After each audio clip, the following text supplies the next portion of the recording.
process and film characterization.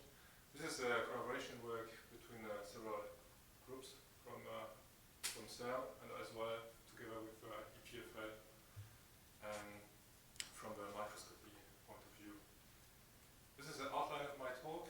So the first part we concentrate on the coating process with HIE-ISOLDE upgrade short introduction of this project, with production workflow of cavities and coating process and cavities performances, a short summary of the first cavity that has been produced at CERN. And then the second part will be concentrated on the layer characterization in itself, thickness, RRR, and all microscopic measurements. So let's start with HIE-ISOLDE upgrade project. So the idea of this project is to boost the radioactive film energy from 3 MeV to 10 MeV by using a superconductive LINAC. And as you can see here on this picture, it's composed of several cryomodules, and each one for the high beta ones are composed of 5 superconductive cavities, which looks like that. So it's a quarter wave resonator made out of 3D forged OFE copper, and it's about 1 meter high for 30 centimeter in diameter, and it's niobium coated by bias sputtering. So the quarter wave resonator in itself needs to have such a specification. Frequency of the LINAC is 101.28 megahertz, and most important one is target power dissipation at 6 megavolt nominal field, accelerating field, 6 megavolt per meter would be maximum of 10 watt. And this is how it looks like, and you have the highest magnetic field at the top of the cavity, and the highest electric field where the beam passes, of course. It's targeted for a total of 20 cavities, high beta like, and as well additional 12 low beta cavity for second phase of the project. Currently we are targeting 5 cavities to be ready by the end of the year to be assembled in the first module, beginning of next year. The production workflow, it's currently 1 cavity per month. The cavity reception starts coming from the industry, then there's a frequency tuning to adapt at warm the cavity length to the desired corresponding frequency of the LINAC afterwards. So it's done by simply trimming the cavity here, as you can see. Then there's a surface treatment to decrease the substrate and to make some chemical polishing to prepare the surface of the cavity for the next coming niobium coating. And so what it looks like as soon as it's coated. And then comes the RF cold test. If the cold test is okay, then cavity can be stored before being installed later on into the cryomold. If not, then cavity can be stripped and the substrate can be reused for another coating cycle, and full cycle starts again. Now I will talk a bit more about the niobium coating itself. This is a coating hardware we have at CERN, and we have now 2 functional coating benches. This is a cross section of a coating system with cavity here in orange inside. So the cathode, niobium cathode, is RRR 300, is at minus 1 kilovolt. There's grids which are grounded for plasma polarization. There's adjustable power supply for the cavity bias,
process in itself, well, this is a description of a currently used baseline recipe with a DC bias diode mode of sputtering.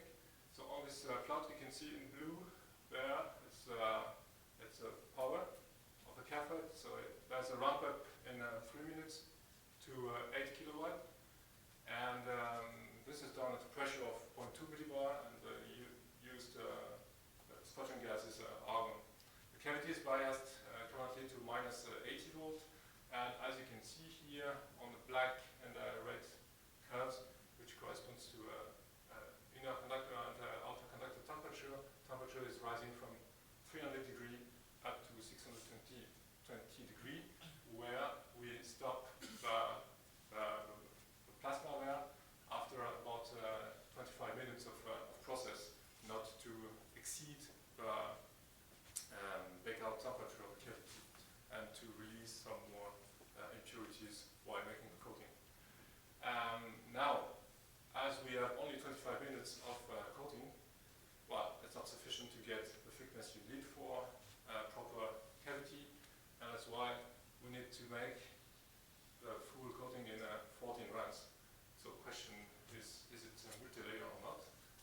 Then we might have some insight afterwards. This is how it looks like. So to do this 14 coatings of 25 minutes each, and the cool down to back to 300 degree. So it takes approximately 4 days, and well, everything is monitored and quite reproducible at the end, but we get each time the same coating layer for each of the 14 runs. Now I jump directly to the cavities performances. This is a summary of the last coated cavities here with the full signs, and the cross sign corresponds to the best cavity we get so far. So this is Q0 against the accelerating field. As you can see, the specification for HIE-ISOLDE, this 10 watt curve is here in full symbol, and the 7 watt that we reached for QP 1.4 is here, this dotted line. This is a summary of dissipated power for the nominal field, and as you can see, on average we get altogether a 12 watt dissipation, which is slightly exceeding the specification. However, we have a really not so nice cavity, QS 2.1, which will probably go for another iteration of coating and being stripped and coated again. Now I will continue with the second part of my talk, which consists of the characterization of this deposited layer. So we first start with how do we characterize this layer. So in our case, first, how do you get samples to characterize this layer? Because you cannot cut into a cavity like that. It's a big piece of copper, a lot of work behind it. So we had a chance to get a test cavity where one can screw a couple of samples inside, which are prepared the same way as the cavity itself. Means all the degreasing and chemical processing, and they are made out of OFE copper as well. One can put samples all over the cavity, along the outer conductor, along the inner conductor, on the walls as well, and on the top, of course, close to the welding. This is how it looks like when it's coated, and this is the corresponding image of the top of the cavity around the welding, which is shown here in green. And the part which is one of the most critical part is around here, where you have the highest magnetic field in the cavity area. But of course, this is not designed to make RF measurement afterwards, but at least it's exactly the same design as a production cavity to get the same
which is at a maximum of about 12 micron. There are several points because there are several samples positioned in different sides of the tip of the antenna. And all along the continuous part of the inner conductor, the thickness is around 6 micron, whereas on the outer conductor, we are around 2 micron all along the cavity. So this factor, about 2.5 to 3, even more here, difference in thickness between the outer and inner conductor can be explained by mostly geometrical parameters and plasma differences from inside and outside. But it's not a problem at the end. As soon as the film here does not peel off, and as soon as at this place, especially at the top of the cavity, the layer of thickness is large enough and kind of pure enough to match the RF properties which are needed for the cavity afterwards. Here I just put again the magnetic field profile to show where is one of the most critical part of the cavity, so along this sample cell. And here we played as well a bit to get some better performances with the position of the cathode at this position at the top of the cavity, as you mentioned before, Enzo, which is critical, and we had a gain of factor 2 in coating rate when you get closer by up to 30 millimeter from the top of the cathode to the top of the cavity. Now, putting the film thickness together with RRR measurement done on a quartz sample, of course, the morphology of a layer grown on copper and on quartz sample is similar from the SEM pictures of exactly these samples. And well, we can trust this data just to say that the grain size and boundaries are similar on the quartz and the copper, on the niobium grown on both substrates. And well, indeed we get RRR between 20 and 60, and the RRR actually follows the layer thickness, which is not surprising. And on average, the RRR of this cavity obtained with a baseline process recipe is about 35. Now, how does the film looks like? This is a morphology picture we get thanks to focused ion beam and SEM measurement. On the inner conductor, taken close to this high field region, we can see flat grains and very apparent grain boundaries and a grain size of 1 to a few micron.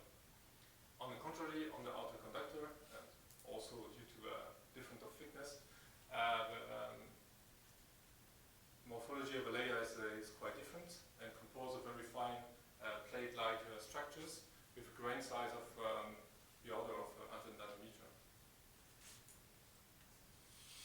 Now, what do we have if we make a cross-section of that? Because this is a nice top view, but how does the film look like when you cut the layer? And well, we just had a nice talk about porosities, and with DC bias diode sputtering, it's also a known topic. And indeed, we have some porosities at exactly this critical place, as you can see here. However, on the other side, this is between these two samples, maybe they are 2 centimeters apart each other. On the other side, there's much less porosities, and on the rest of the cavity, of course, with the surface and the thickness are a bit different. I mean, the roughness is slightly different. It's smoother, eventually, on the inner conductor. There's not really visible porosities there, only a few and nanometric size. But I will come back later to this, especially this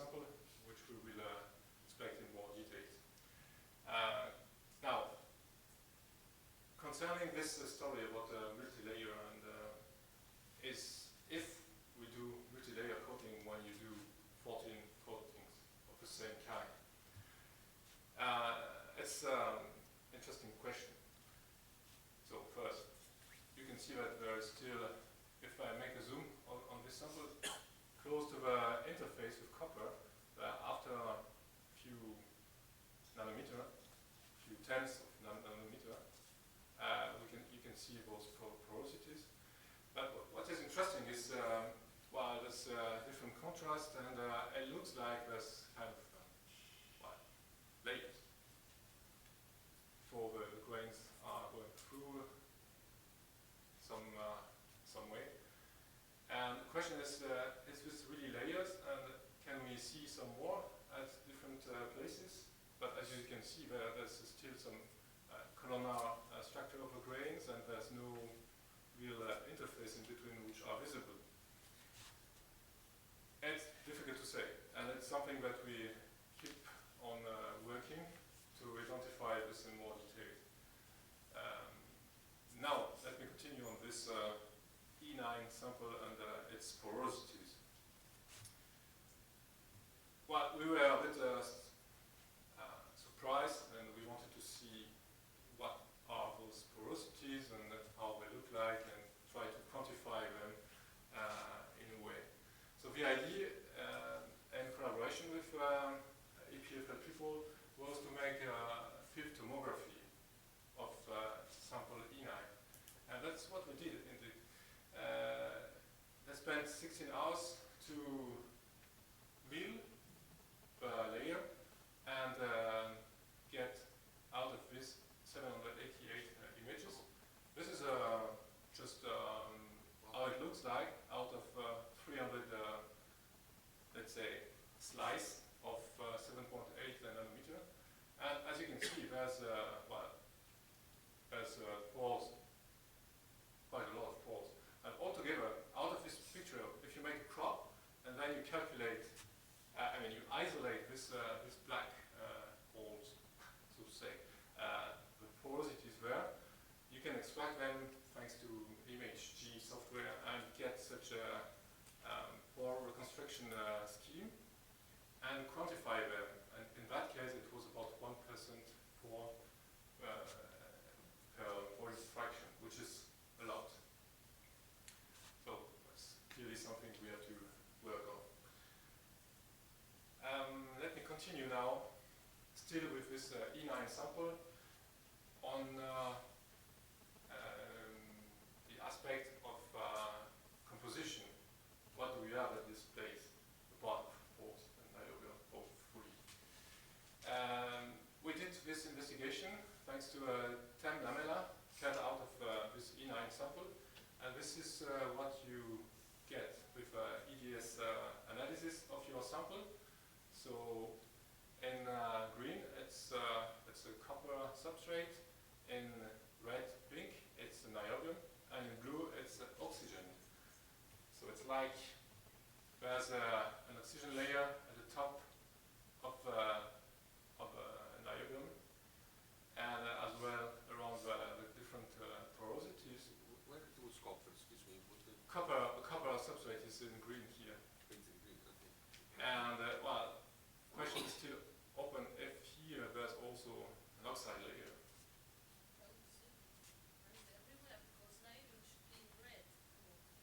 Yeah, but this is an. Let me go in more details. This is a general picture. Now, if you make a zoom in this area to study a bit better the interface between the copper substrate and niobium, this is how it looks like. So, this is a zoom, and this is a composition mapping. And actually, you see the oxygen around the pores, but not only. If I split this image by composition, you have a substrate, okay, oxygen, and niobium. But as you can see here, even inside the niobium, there are some copper precipitate. It's also something which is known from copper and niobium interface,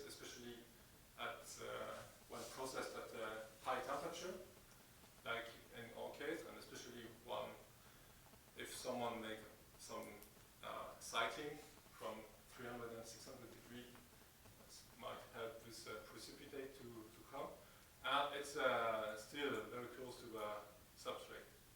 Just a comment, the quality on the screen is not so good, but if you look at the slide on this. It's much better here, yeah. But nonetheless, sorry. Because the precipitors are very, very clear in Yeah, that's what true. I can see. We have three screens, but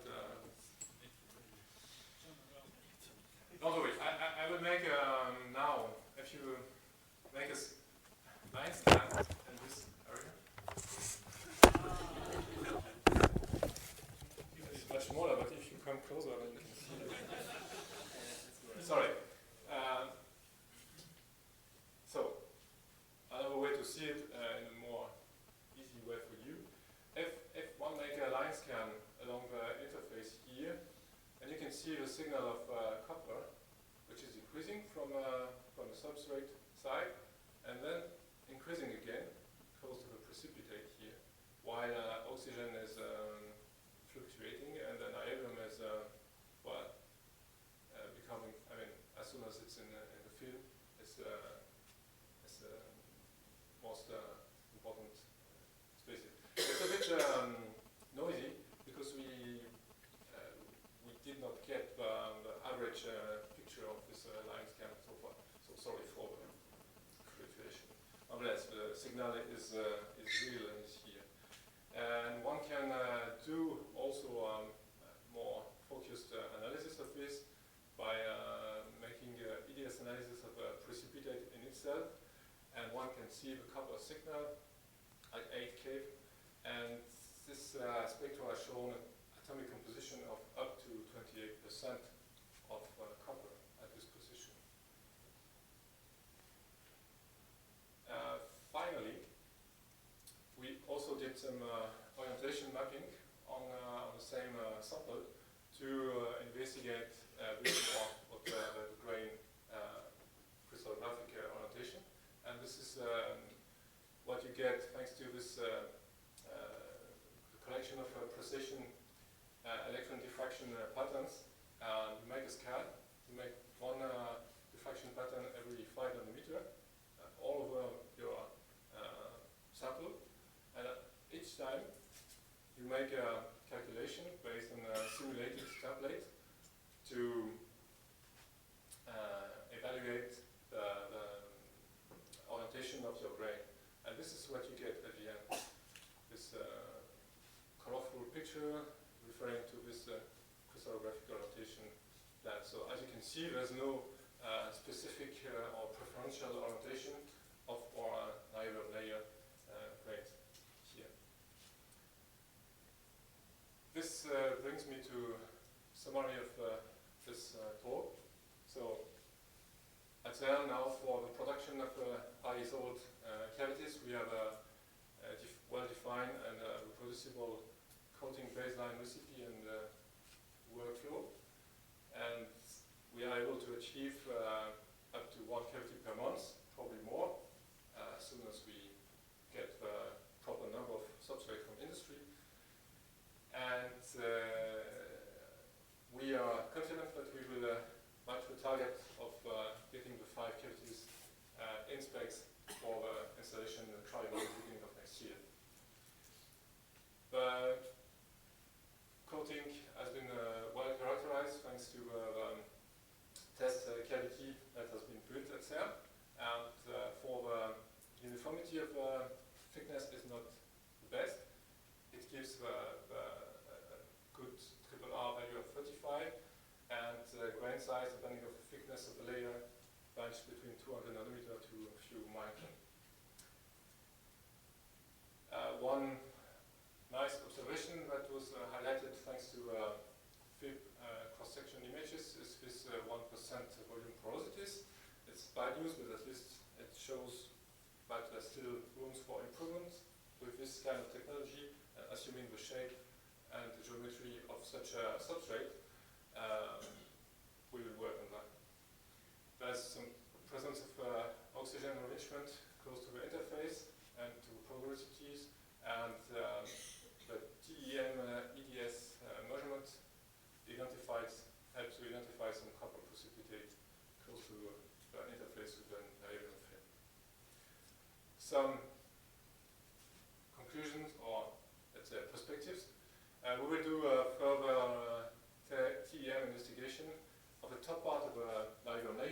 see a bit more how it looks like, from which will get us more insight from an RF point of view afterwards, and also try to identify if we can see something at the interface of two layers. This to follow your question about this topic about multi-layer coating. And in parallel, some point-contact tunneling and muon spin rotation measurements are on the way. And Tobias will say a bit more about that for the DCMS coating and the HIE-ISOLDE coating later on today. So this approach, combining material science results and RF, targets really to have a systematic approach and parallel to really identify what are the key parameters to tune to get the best out of an niobium layer for this kind of cavities.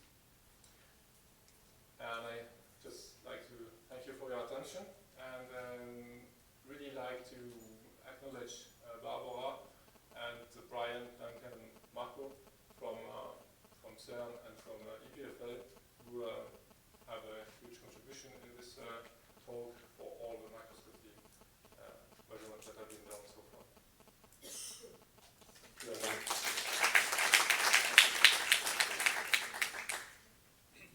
Questions for a moment? So there is one there.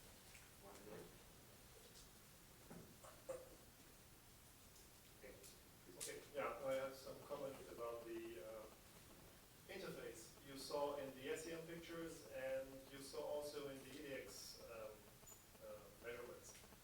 It's a quite common problem in sputtering technique that you have these interfaces if you don't have a shutter before really go into deposition. So yeah. if you just switch on your cathode without a shutter, you end up always with an interface of some residues on the cathode or what else. Yeah. And in this case, it's really obvious that the oxygen contamination of the cathode is a source of oxygen in your film.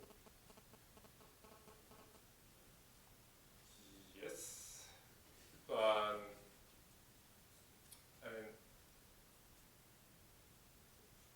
that's very common for semiconductor industry. I mean, there's no question, because you can make prepare the cathode before making the coating of your substrate afterwards. But with such a geometry, I mean, when you have such a configuration, you should have a long lock and all system to prepare before the cavity, or something to shield either the substrate or. That's complicated, yes. Yeah. That's true, but it would be the normal way to proceed. Okay, there's a question here. And then Enzo. Yeah, on your cavity performance chart, I couldn't help but notice that Q was degrading with time, it seems. And I'm just wondering if your process is evolving in a bad way. The process, process is not evolving so far. What we observed, this process is quite stable. I mean, the coating process itself, we have all the monitoring data that shows that it's stable and quite reproducible. Now, we had some troubles with substrate at some point, and there's a lot of open questions on that side. We are investigating this because it's a critical point, there's no question. And yes, we think right there. Okay, if I may comment, because that's also involved. It's true, we have got serious non-conformities on the first substrates produced in the industry, and we believe that at least the lowest of those curves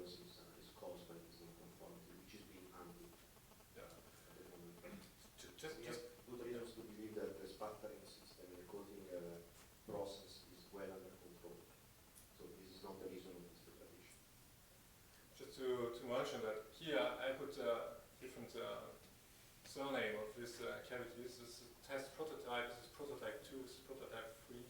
All the substrate have been built and constructed and manufactured at CERN. And these are the two first cavities coming from industry. And these are pre-series. They are there to qualify the routine production of the substrate later on. And there are still some acceptance and, as you say before, open question about the quality and the qualification of this process with industry. Enzo. I would like to say a comment about what you were asking. You were speaking about press sputtering. Yeah. Yeah. And indeed, at CERN it was done not on these quarter wave resonators, but on the theoretical cavities. It was done a long research in which it was a double cathode even with a liner. It was done both the press sputtering on the liner, and then the liner was removed and then sputtering directly. And then it was tried another thing, it was to do the etching of the copper onto the shutter. So everything had been tested, but practically you don't know any difference. Even it seems that, I mean, if you have green cathode, the cathode is stored under nitrogen and so on, they are very careful and work always in Plutonium, maybe this thing is a little bit less effective. While I would like to pose a question on the transparency 21, please Alban, if you, transparency 21. Yeah, you see, look at the interface between the green color region and the red region. There is this very neat interface. Yeah. What is that? It looks Here. like niobium and copper are not properly in contact. No, it's probably a sign of an oxide layer. Oxide layer. It's hard to believe because you heat up the cavity up to 650 degrees. But this is also an open point for us if we can really get rid of this oxide layer after we break out or not. But it's not sure if we must get rid of the oxide layer, or maybe the oxide layer is beneficial. That's the point. I mean, either it's used, it can be used as a capping layer for any hydrogen that might propagate through the substrate. Maybe we should pick up this in the discussion. So there is still, sorry, before you, there was Claire, and then request. The previous slide, even the previous one, it looks to me that you have oxygen not only on the interface or on the pores, but everywhere. Do you have an idea of what is the base content of oxygen? And is it detrimental to superconductivity in this concentration? Honestly, I can't say that now. I mean, these are pretty fresh results, and this is the really first analysis we did so far. It's ideas. It means that you have some pretty much. Yeah, sure. Yes, yeah. But it's on the surface of the spores, so it's not everywhere. Yeah, that's Everywhere. Even in the previous slide, it's here. So what's the base pressure of the chamber? so 10 to minus 8 millivolts.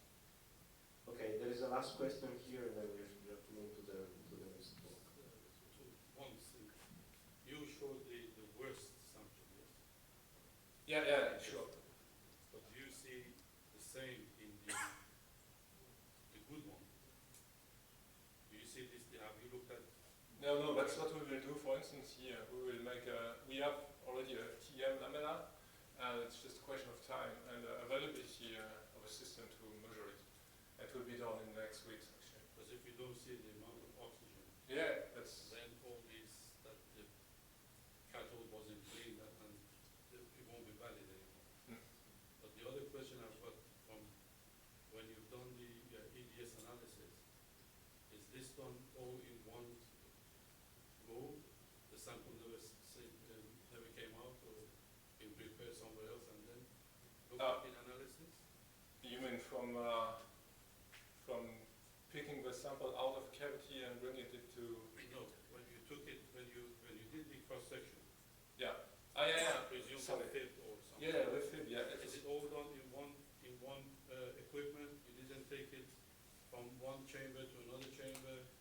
expose the new surface to air, and then did your EDS analysis? Because I think it has that's a been, big change. yeah, sure. What is it? I think it has been taken out, yeah. Then in that case, we shouldn't be even looking at it. Yeah, Because it's, immediately you expose it to air, you Yeah, have yeah, sure, all that- oxygen everywhere, and that's what you're saying. Unless you clean the surface again, it has been cleaned again afterwards. And yeah, yeah. Okay, I think we stop here. Thanks again. The last talk will be here by Daniel, Adoni, and Franco. Questo è interessante.